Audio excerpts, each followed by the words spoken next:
Well, hello. Welcome to another great edition of Mississippi Stories here on Mississippi Today. I'm your host, Marshall Ramsey, editor at large and editorial cartoonist.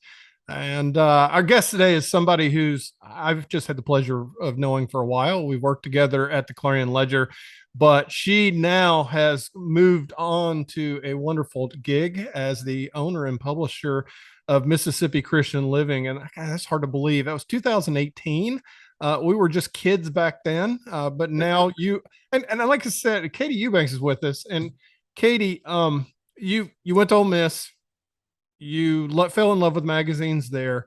You worked for the Northside Sun for a little while, and you came to the Clarion Ledger, and you worked on Magnolia, which was the magazine until it went away, and then you became a online dynamo with your work partner Dustin, the late great Dustin Barnes, a man that the man that we miss every day, who was absolutely one of the most I can't even put words. He just was alive. I mean, it was just a great word for Dustin.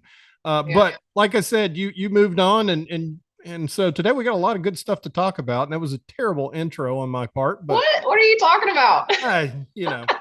You know me. I'm always prepared. Marshall self-deprecation Ramsey. I know. Well, I had to get it out of the way, so we can be all ego and everything. Hey, look, let's start off to saying anybody who runs anything for, let me do the math here real quick, 4 years. About the way that has been 4 years. That's amazing. Congratulations. And you did it during a pandemic.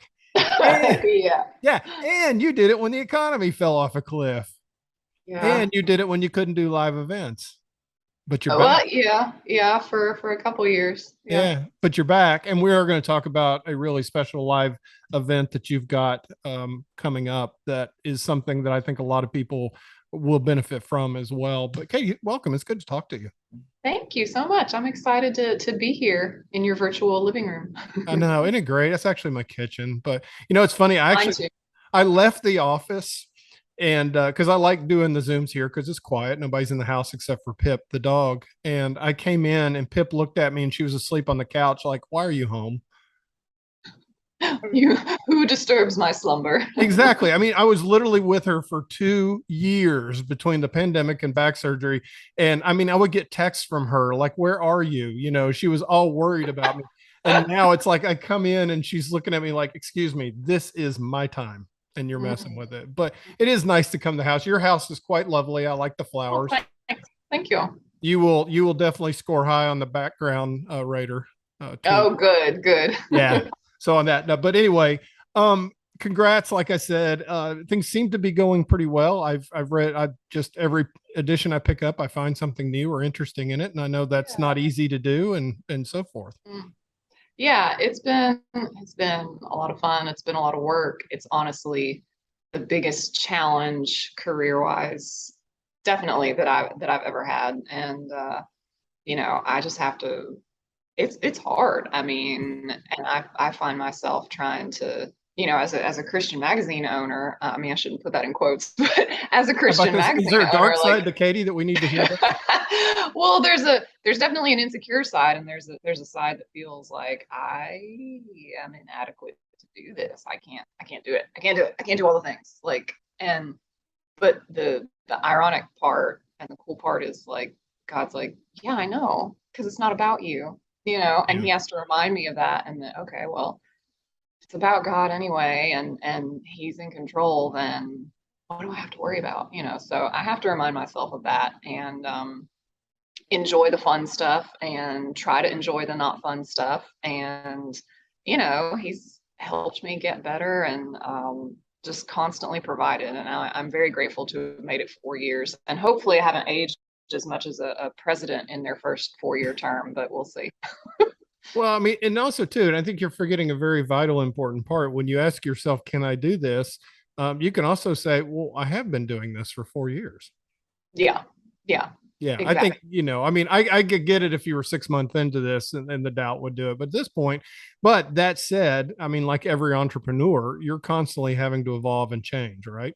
Yeah, for sure. I've got a couple of ideas percolating, possible writing retreat that I hope to be able to officially announce at the women's retreat at the end of this month. And then hopefully some ways we can revamp and retool our podcast a little bit.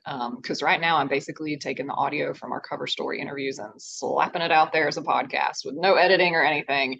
And what you hear is what you get. And, we hope it's good. Hey, wait a minute. That's what I do with this every week. Well, yeah. I mean, it's just, I had to resurrect it, but I didn't have the capacity to do anything beyond just resurrecting it and putting it out there. And people are listening. So that's been really cool to see. And like yesterday, it was great. I interviewed Mike Clement, who's the baseball hitting coach at Ole Miss, with his wife, and their 3-year-old son Cooper was there. Oh, wow. He's so adorable and precious. And he was very good for the majority of the interview. And then that last 15, 20 minutes, every now and then you just hear, or Yeah. And so, I mean, that'll just go in the show notes, like, final 10 minutes of background noise courtesy of Cooper. And then at the end, I was like, all right, Cooper, where are y'all going to eat? Because he was like, hungry. It's like, I'm hungry too. Where are y'all going? And he said Moe's. And I was like, okay, good choice. But, have you ever noticed that there's like a circle of life to that kind of behavior? Because we were like that as kids. And as we get older, I find myself doing that too. I'm sitting there 15 minutes out from time to go, when I'm visiting. Yeah. Well, and I get hangry. So you and Justin both very aware of that. So yeah. That is true. Luckily, I was hidden away in a closet so I could close the door and hide, an active Katie drill or something on that. Seriously, can you give us a little bit of a preview of the interview? Because what were some of the things that you learned? Well, I learned they are both very young and gorgeous, so that was fun. The cover shoot went like that. We were like, "Oh, that looks good. Oh, that looks good. Okay, let's do the interview."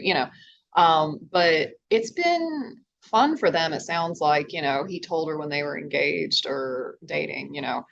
As a coach, like I'm gonna move around a lot, and she said, with the heart eye emojis, okay, not really thinking about it, and then like they're not even married yet, and he's moving to Kansas from Texas, and then it gets real.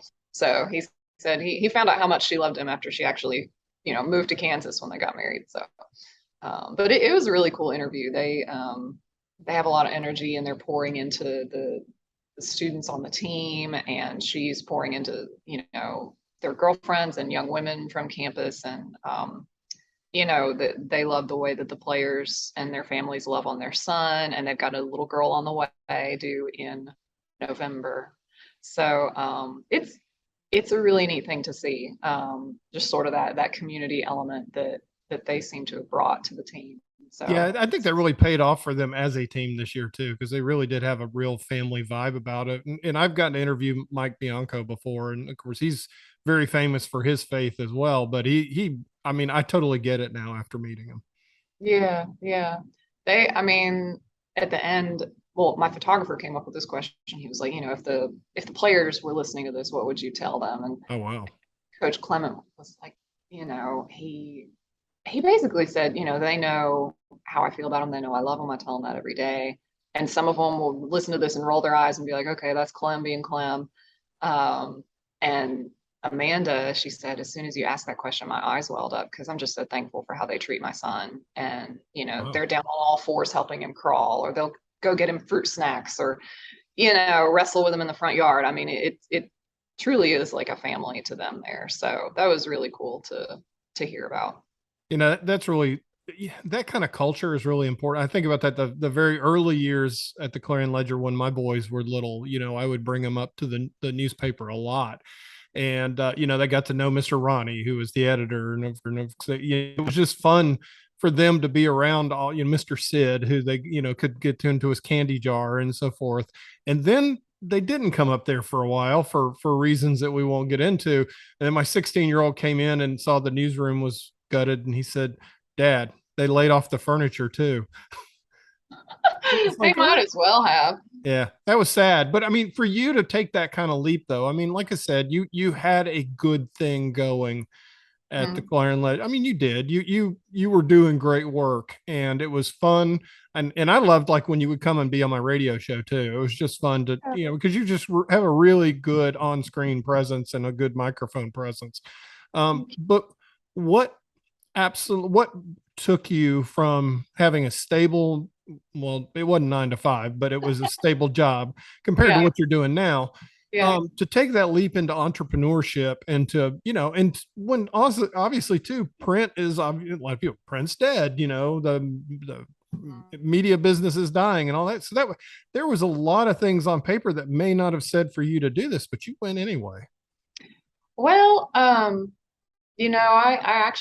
fell in love with magazines even before Ole Miss in high school. I got to be the editor of my high school literary magazine and just loved the whole process. It was just on an elemental level, pictures and words, and figuring out which ones go with which and seeing it all laid out in the finished product. And then got to do the same thing again at Ole Miss with the undergrad lit mag there, and created a magazine prototype as my honors thesis. And didn't even realize going to Ole Miss what a blessing that would be, because I got to work under Dr. Samir Husney, Yeah. whose literal trademarked nickname is Mr. Magazine. So that turned out to be nice. And so I actually tried to get a job at what was then Metro Christian Living right out of college. Marilyn did not have a place for me, was very like almost apologetic for it, as if she owed me an apology, very sweet. And we kind of kept in touch over the years, but not a lot. And then a mutual friend of ours heard that she was wanting to retire and sell the business. And then that same mutual friend that I was in a writing group with heard me talk about how I've loved magazines forever and have wanted to run a Christian magazine since I was a freshman in college. And her eyes got real big. And, as soon as we left there, she called Marilyn. And the rest is history. My dad wound up buying me the business. He's somebody who came from nothing, and he and my mom worked really hard. And he's been able to give our family everything we've ever needed and most of what we wanted, quite frankly. And so it was a huge blessing. And it was almost like I would have been an idiot not to do it, because it was basically God saying, here, here's this dream you've had forever. There are days when I wish I kind of knew a little bit more of the business end, but not enough to wish that, like, to go back and take a business course, because that still sounds like drudgery. So, whatever that means. Maybe that makes me a bad entrepreneur. But. How did you learn it? Literally, because there is, everything from accounting, and I know obviously you can pay very talented people to do these sort of things too. Yeah. But it's having the wisdom to know when to get people to help you. And that's hard. Yeah, Marilyn helped me a ton, and she still helps me. I worked for her for a month before we made that transition, so I could go through one magazine cycle, since it's a monthly mag. And she kind of showed me everything. And she did have a CPA that's freelance contract, and I still use Pam to this day. So Pam kind of reconciles everything at the end of the month. I'm the one paying payroll and stuff like that, but that's pretty basic, easy stuff. But as far as like taxes, and Pam does that, So I have a pretty clear line of like, here's where my abilities end. Yeah. And I completely get that, actually. But it's hard. Like I said, it's hard, but you took that leap. And like I said, it was helpful to have Marilyn, who also, she started it, gosh, about 2001. So, she had been running it for a long time. So I'd imagine that she probably was ready to kick back. But it's neat that she's still involved and still. Oh yeah, I was about to say, she ain't quite kicked back. Right. Yeah. She's writing books and chasing grandbabies and doing all. Oh yeah. Things. So it was a win for both of you. Yeah, for sure. Sure.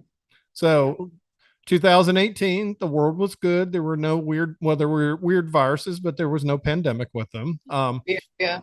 How many people do you have working for you? Let me get that out there before we get in. 4, including myself. Okay. Yeah. Wow. So when your head hits the pillow at night, you have to worry about the livelihoods of other people too, not only yourself. Yeah, I do. So here, add a little pressure to you there. Sorry. I won't do that again. Yeah. Thanks, Marshall. No. That's true. Yeah. Yeah. But you do that. And you talk about the coach and the culture they've created. How do you create a culture in your newsroom? Oh man, that's hard. Honestly, like I feel like that's one of the areas where I have been weakest is, I'm very good at like, here's what we need to do and being Yeah. organized about it. And here's the deadline and here's this, like a task list. But as far as like the touchy feely, warm fuzzies, we're a team, we're a family. I'm not great at that. And like my team will tell you that too. I mean, You're very so competitive, by the way. I've seen you work out before, so I know better.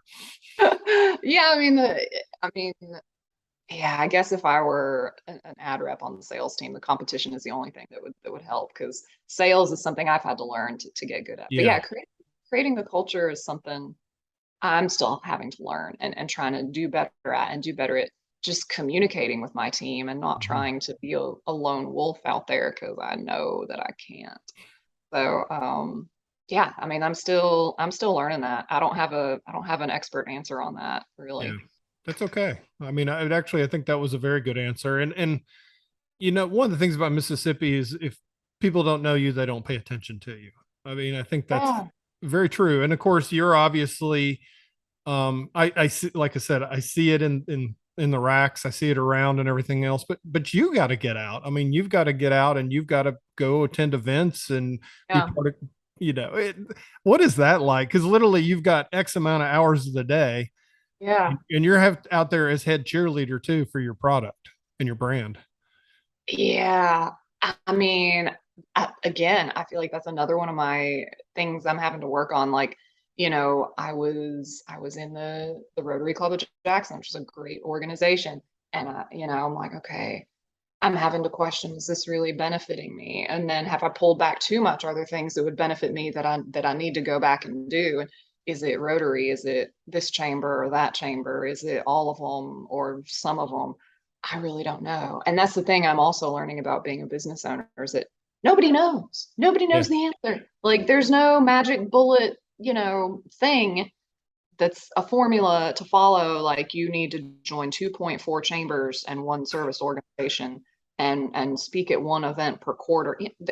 Nobody knows. So I err on the introverted side, which probably hurts me a little bit, but then I'm also very organized, which helps. So it's Yeah. Yeah, I mean that's the thing. I always remember one time I went to go see Zig Ziglar speak in San Diego, right? Which Zig's amazing. Don't sit anywhere close to the front row though, because he spits when he talks. I'll let you know that, or he used to. He's no yeah. longer with us. But yeah, Zig from Yazoo City, I might add. Okay. But he was talking about how, the old thing about the jar and you put the big rocks in first and then the medium rocks and then the sand pours in, because if you pour the sand in first you're not going to get anything in there. I would imagine you have become an absolute beast when it comes to time management. I'm trying. I'm trying. That's I feel like this past year, honestly, even though the pandemic had calmed down and everything, was one of the most challenging years that we've had. But I also feel like I've made the most progress this year, just in terms of trying to have that self-discipline and like make the priority list Yeah. and not get as distracted and things like that. Because there's nobody telling me what to do. I work from home or my church lets me use their Wi-Fi or I'll go to a coffee shop, but I don't have Sam Hall waiting on me at 8:30 for our news meeting. Yeah. And sometimes I kind of wish I did because I'm like, okay, I gotta, get in gear. But yeah, I feel like it's something you learn. I mean, you have to, or things just don't get done. So I was going to ask you, you don't even really have to have an office anymore, do you? no, even before COVID, I was the only one that would work from the office. Yeah. And then I started to realize, man, I don't need this much office space. So we went smaller. And then I started to realize, man, I could save some money. And my parents helped me buy this house and it has a spare room that's perfect for an office. So Oh, that's perfect. Yeah, yeah. I'm really starting to think as further we get into this interview that your parents need to adopt me. I mean, They are all my cool. friends, I've met them and they are super nice. And you and your mom literally could be sisters. So just to let oh, a I will compliment to her. definitely, Yeah. I will pass that along. Yeah. Yes. I know all my friends want my parents to adopt them, but they've been um, extremely generous and gracious to me. And I mean, I owe them everything. So No, I think you've worked out, it's not like you're a terrible human being. So I think it all worked out in the end. Being a parent of three boys, yeah, so when yeah, you see your kids do good things, it is very rewarding. yeah, yeah. Well, Yeah. So, But yeah. we talk about faith. And I mean, like I said, I probably am the worst person in the world to talk about religion. I mean, my first name is Thomas after all, but I can talk about faith. I Thomas is relatable, man. yeah, no. I mean, it's having your mother call you by your middle name is always a real treat because you're always called by the wrong name on the first day of school for your whole life. So, and if I Mhm. see something in the mail that has my name on it, it's probably a first name. It's from the IRS. I do know that too. That Yeah. said, one of the ways, obviously, in the media business is you have to figure out new ways of getting revenue. And of course, doing retreats and doing live events is a big way of doing that. And you've been pretty successful with it. You've had a lot of luck with those and you've put together some good ones. Talk a little bit.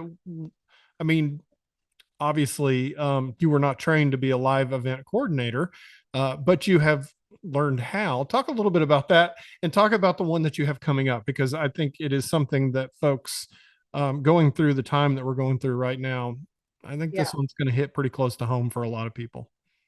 Yeah, I actually, you and I got to work together on the storytellers events at the Clarion Ledger, and that was, I guess, probably my first time trying to run an event or help run an event, and it was so much fun. I Yeah. loved it so much, minus that one tirade at Dueling Hall, which you will just forget ever happened.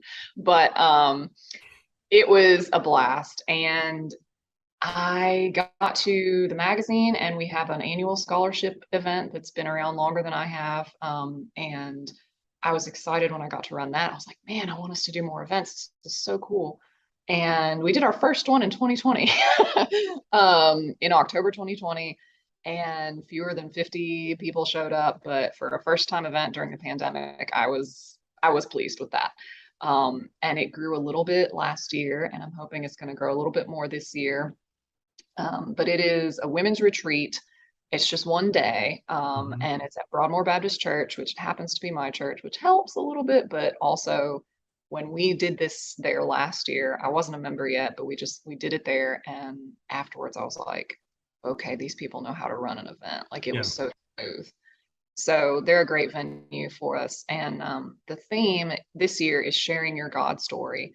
And I mean, you heard it here first. Like, it might wind up being the tagline for the whole magazine, Mississippi Christian Living, sharing your God story, because that's basically what we do anyway, Right. um, is share people's God stories. But, the more I've thought about this event and the theme, the more to me it becomes about us as believers being willing to open up to each other, specifically as women, since this event is for women, and share our struggles and the good, the bad, and the ugly, and how we're trying to trust God through that, or how we're struggling to trust God through that. Because you can pick this up, and these folks are really successful. And They've they made look happy. Yeah. they look happy, and they are happy. But 40 years ago, they were teenage newlyweds that just found out they were pregnant, driving across the country from Arizona to Mississippi.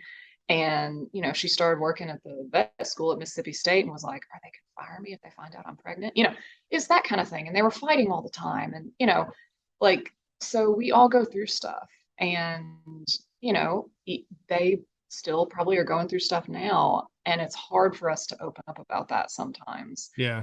but it's so valuable when we do. Well, don't you find that? I mean, we live in this era of Facebook and Twitter and Instagram where we put our polished lives out there. And so, and it's hard when, I mean, and I would say this, and I don't think I'm far off when I say it, that every single person lost something over the last 2 years, Mm, whether it's a loved one, a job, part of their salary, uh, yeah, even the chance to go sit in a bar and talk to the friend. We just, everybody lost. And it's like, I think everybody's dealing with a little bit of trauma and a yeah, little bit of grief.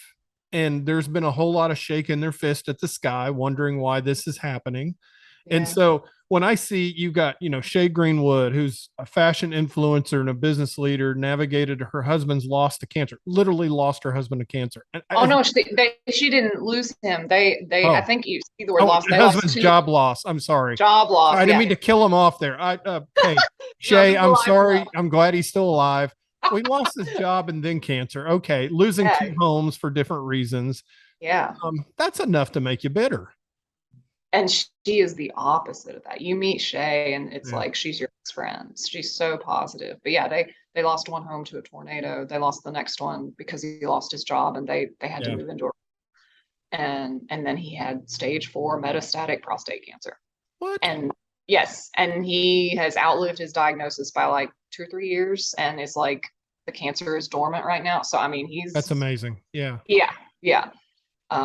So yeah, she's gonna speak just about, God's faithfulness and Yeah. yeah.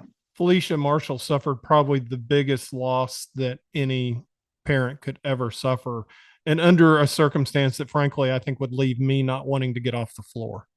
Yeah, yeah. Her daughter Alexia, I think it's Alexia, was shot in Jackson in, I believe, 2017.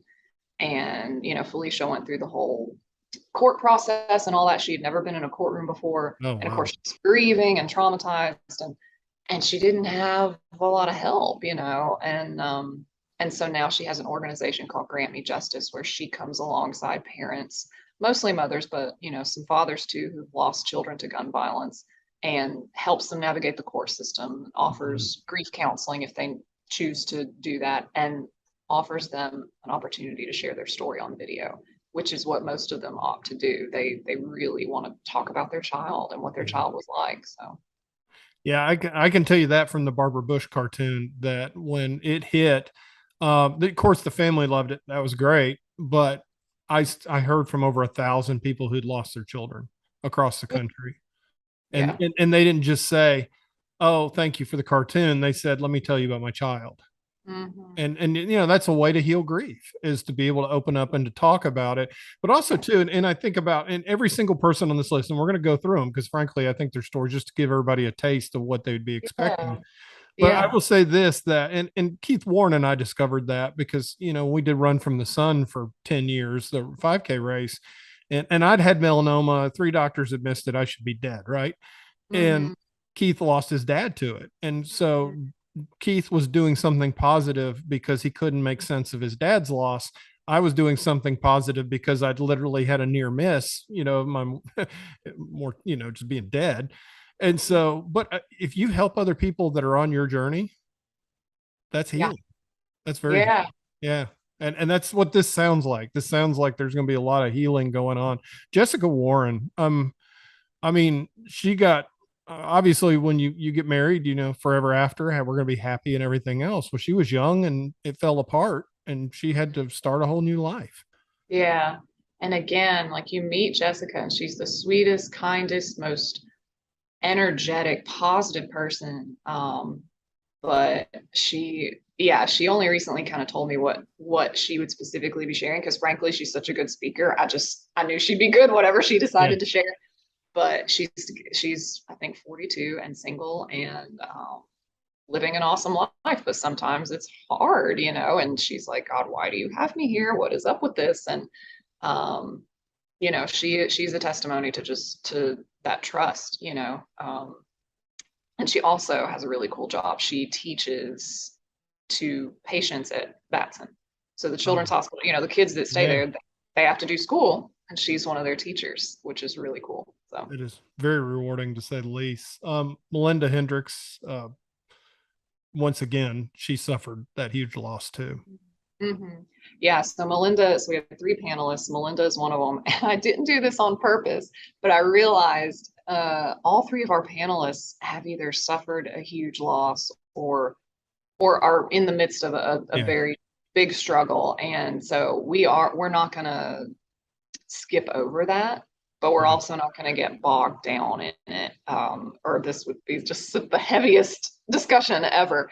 But yeah, Melinda lost a son in an accident several years ago, and it's something she talks about and shares about. She's the women's minister at Broadmoor, so she's gotten to hear a lot of women's stories, and I'm really excited for what she'll bring to the panel. And we're going to talk about just again the importance of sharing our stories and what kind of impact that can have. Who are the other 2 panelists? I'll just let you.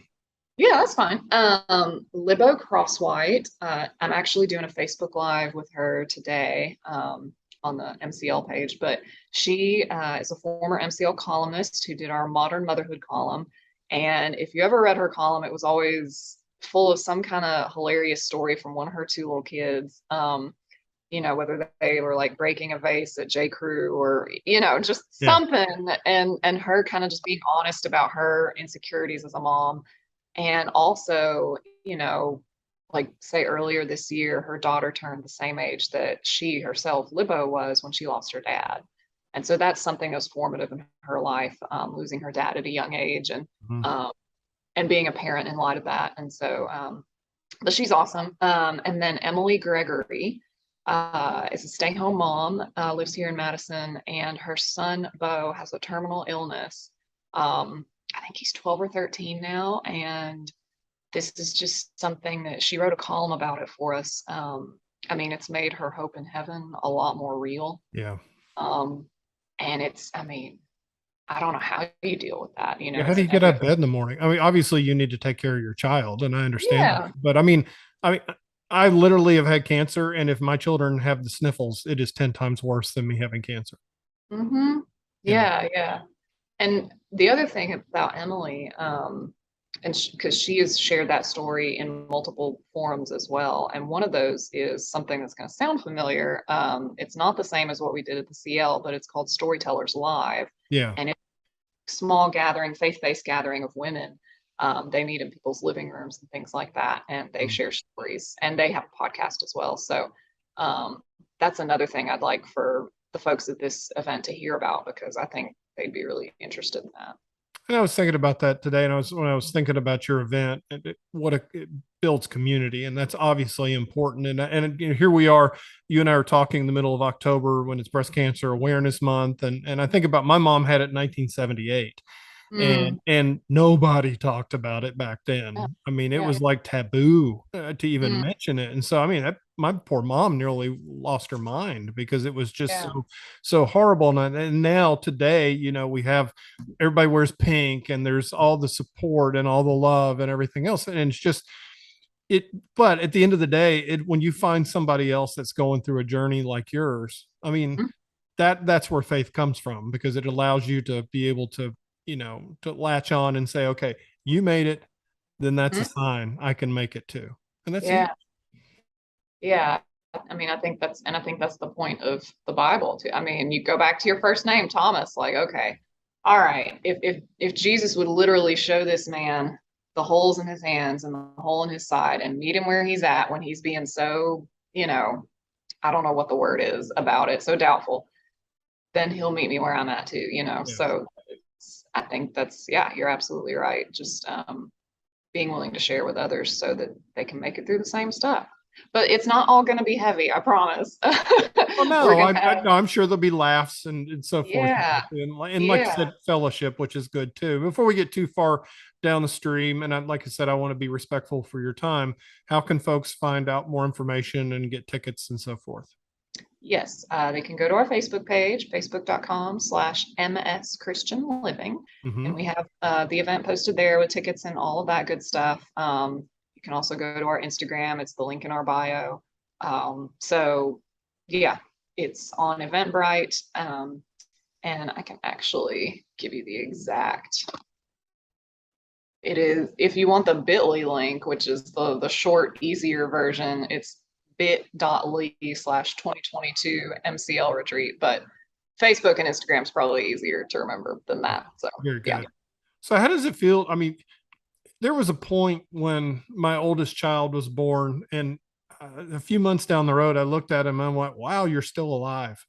And it kind of, I mean, thankfully, if it wasn't for Amy, that may have been up in the air. I don't know, because of me as a father. But 4 years into this, and Yeah, your baby's still alive. it is. Yeah, I'm really excited.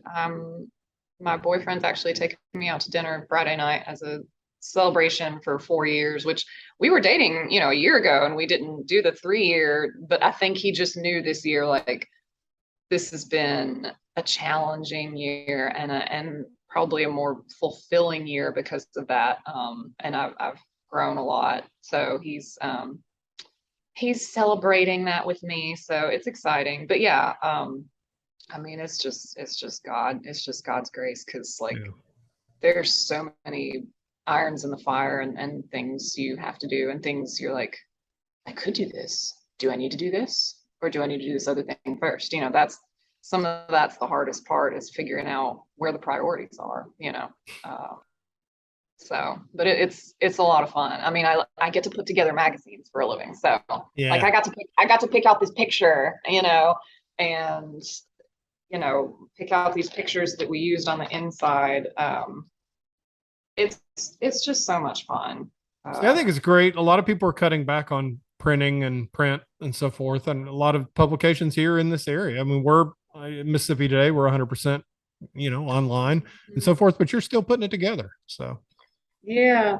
Well, I mean, we've had to cut back on our distribution with COVID. So, and we haven't put it back up yet because, I mean, digital is becoming a bigger thing. And so we've launched digital print and digital ad packages, instead of just everything being a la carte. And I mean, that's sort of getting into more the business side of it. But yeah, I mean, we're not unaffected.